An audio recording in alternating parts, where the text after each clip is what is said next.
3 penyebab orang meninggal adalah sakit, kecelakaan, dan penyebab lainnya.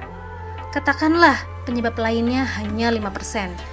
Kira-kira 95% sisanya lebih banyak karena sakit atau kecelakaan ya.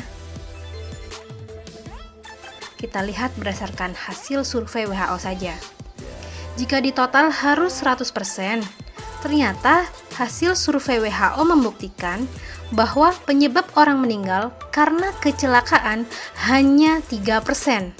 Sisanya yaitu 92% orang meninggal disebabkan karena sakit.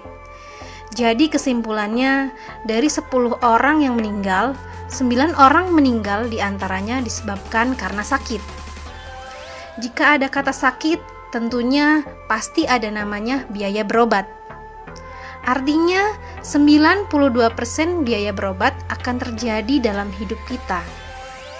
Tentunya kita nggak mau kan, suatu saat nanti biaya berobat kita akan membebani keluarga kita. Jadi, kita harus siapkan dana darurat, misalnya 1 miliar. 1 miliar ini akan kita kumpulkan dalam waktu berapa lama? 10 tahun, 20 tahun, 30 tahun. Katakanlah 20 tahun. Artinya kita harus sisihkan 50 juta setiap tahunnya. Cukup besar bukan?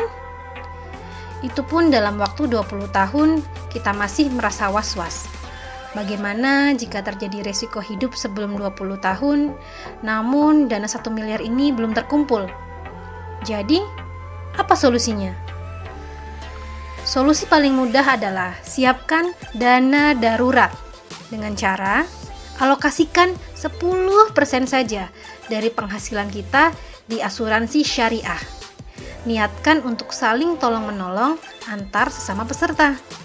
Contoh, Bapak A yang berusia 30 tahun dengan penghasilan yang ada cukup alokasikan 350.000 saja per bulannya. Maka Bapak A ini akan dibantu biaya berobatnya oleh kumpulan peserta asuransi syariah sampai dengan 10 miliar.